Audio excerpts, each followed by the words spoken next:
పునరుత్థానము అనగా మరణాన్ని జయించటం, అనగా నీ శరీరములో ఉన్న బలహీనతను జయించటం, అనగా నీ సమాజంలో ఉన్న బలహీనతను జయించటం.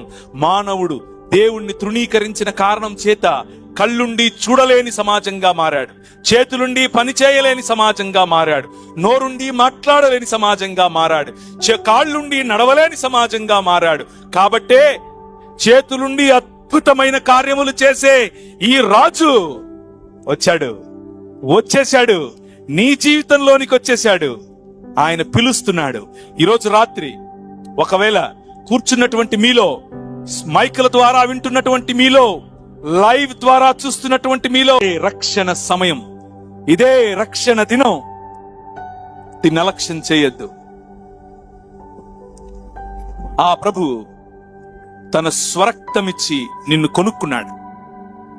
ఆ ప్రభు నిన్ను తన స్వరూపము పోలిక చొప్పున చేయాలి అని ఆశపడుతున్నాడు. ఆ రాజు ఈ భూమిని, ఈ ఆకాశమును మళ్ళీ ఒకటి చేయాలి అని ఆశపడుతున్నాడు. ఆ ఆశను నూతన సృష్టిగా, క్రొత్త ఆకాశముగా, క్రొత్త భూమిగా ఆయన సంపూర్ణం చేయబోతున్నాడు. ఈ మాట మనకు ఎఫెసీయులకు రాసిన పత్రిక బైబిల్ గ్రంథములో 1వ అధ్యాయం 10వ వచనంలో కనిపిస్తుంది.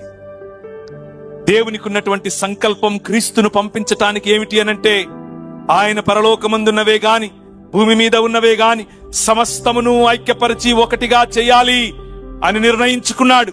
అందులో నువ్వు ఉన్నావు, అందులో నీ కుటుంబం ఉంది, అందులో నీ ఈ గ్రామం ఉంది, నీ మండలం ఉంది,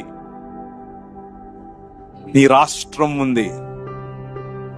నీ హృదయాన్ని ఈరోజు రాత్రి ఆయనకిస్తే నీ జీవితంలో అద్భుతాలు చూస్తావు. ఈ రాజుతో నాకు 25 ఏళ్ల క్రితం పరిచయం ఏర్పడింది, 27 ఏళ్ల క్రితం పరిచయం ఏర్పడింది.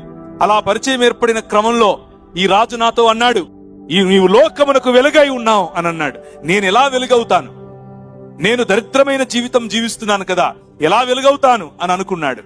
కానీ ఆయన తగ్గింపును నేర్పుతాడు, ఆయన కష్టించటం నేర్పుతాడు.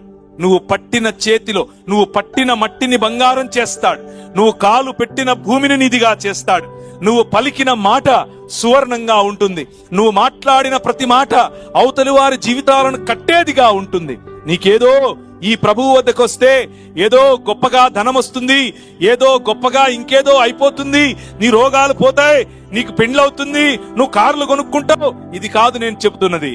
నీ జీవితాన్ని ఒక ఆశీర్వాదమునకు, నిన్ను ఎలాగూ ఆశీర్వదిస్తాడు, కానీ నీ ద్వారా నీ గ్రామాన్ని ఆశీర్వదిస్తాడు, నీ ద్వారా నీ మండలాన్ని ఆశీర్వదిస్తాడు.